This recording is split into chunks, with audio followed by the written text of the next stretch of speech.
आकाशवाणी भोपाल से प्रस्तुत हैं प्रादेशिक समाचार।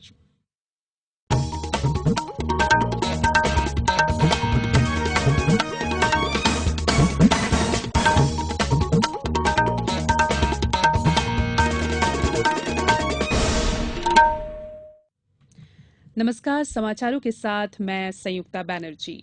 राष्ट्र आज करगिल विजय दिवस की 18वीं वर्षगांठ मना रहा है। प्रधानमंत्री नरेंद्र मोदी ने करगिल युद्ध के दौरान साहस और शौर्य का प्रदर्शन करने वाले शहीदों को याद किया। श्री मोदी ने ट्विटर पर कहा है कि करगिल विजय दिवस हमें देश की सैन्य शक्ति और देश की प्राण से रक्षा के लिए हमारी सेनाओं के महान बलिदान का स्मरण कराता है। मुख्यमंत्री शिवराज सिंह चौहान ने भी सभी को इस दिवस की बधाई देते हुए सेना के अदम्य साहस, शौर्य और पराक्रम की याद दिलाने वाले इस दिवस पर राष्ट्र के हर प्रहरी को कोटि कोटि नमन किया। राज्य विधानसभा की कार्यवाही सरदार सरोवर योजना पर विपक्ष के हंगामे के बीच आज अनिश्चितकाल के लिए स्थगित कर दी गई। विधानसभा का मानसून सत्र इस महीने की 28 तारीख तक चलना था। आज सदन की कार्यवाही शुरू होते ही कांग्रेस के सदस्यों ने सरदार सरोवर बांध के विस्थापितों की परेशानियों का मुद्दा उठाते हुए इस पर स्थगन प्रस्ताव के तहत चर्चा की मांग की। वहीं सत्तारूढ़ भाजपा का कहना था कि कांग्रेस को जनहित के मुद्दों से कुछ लेना देना नहीं है। हंगामे के चलते सदन की कार्यवाही पहले 10 मिनट फिर 12 बजे तक के लिए स्थगित कर दी गई। सदन की कार्यवाही दोबारा शुरू होने पर हंगामा जारी रहा। विधानसभा अध्यक्ष सीतासरन शर्मा का कहना था कि अनुपूरक बजट पर 4 घंटे से अधिक चर्चा हुई, लेकिन ये मुद्दा नहीं उठाया गया। हंगामे के बीच सदन में 6 शासकीय विधेयक पारित किए गए, जिसके बाद कार्यवाही अनिश्चितकाल के लिए स्थगित कर दी गई। इसके विरोध में कांग्रेस सदस्य कुछ देर के लिए सदन के दरवाजे के बाहर धरने पर बैठ गए। मुख्यमंत्री शिवराज सिंह चौहान ने कहा है कि शहरीकरण की प्रक्रिया को रोका नहीं जा सकता, लेकिन बेहतर प्रबंधन संभव है। बेहतर प्रबंधन से शहर स्वर्ग बन जाते हैं। श्री चौहान कल भोपाल में प्रसिद्ध अर्थशास्त्री ईशर जज आहलूवालिया की किताब हमारे शहरों का रूपांतरण का विमोचन कर रहे थे। इस अवसर पर पूर्व में कार्यरत योजना आयोग के तत्कालीन उपाध्यक्ष मोंटेक्सी आहलूवालिया और गणमान्य नागरिक उपस्थित थे। मुख्यमंत्री श्री चौहान ने यह भी कहा कि गांव तेजी से शहर की ओर बढ़ रहे हैं। इससे शहरों के लिए चुनौतियां भी पैदा हो रही हैं। इसलिए बेहतर शहरी प्रबंधन और नियोजन पर ध्यान देना जरूरी हो गया है।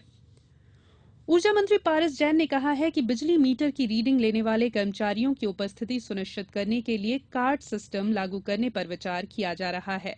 श्री जैन कल ऊर्जा विभाग की परामर्शदात्री समिति की बैठक को संबोधित कर रहे थे।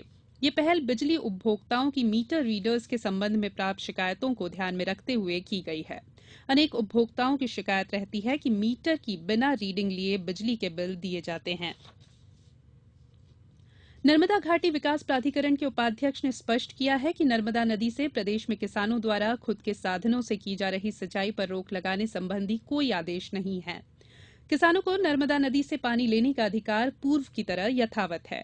उन्होंने बताया कि जिन किसानों की विद्युत लाइन डूब में आएगी, उन्हें नए उद्वहन स्थान पर पंप मोटर के लिए विद्युत कनेक्शन प्राप्त करने का अधिकार सुरक्षित है। ऐसे किसानों को नए उद्वहन स्थान पर पूर्व की तरह ही विद्युत कनेक्शन प्रदान किए जाएंगे। प्रदेश में इस वर्ष मानसून में 1 जून से 25 जुलाई तक 10 जिलों में सामान्य से 20% से अधिक वर्षा दर्ज की गई है। प्रदेश के 34 जिले ऐसे हैं जहां सामान्य वर्षा दर्ज हुई है।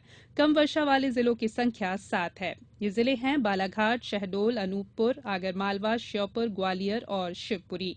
अभी तक सामान्य औसत वर्षा 378.6 मिलीमीटर दर्ज की गई है, जबकि प्रदेश की सामान्य औसत वर्षा 366 मिलीमीटर है।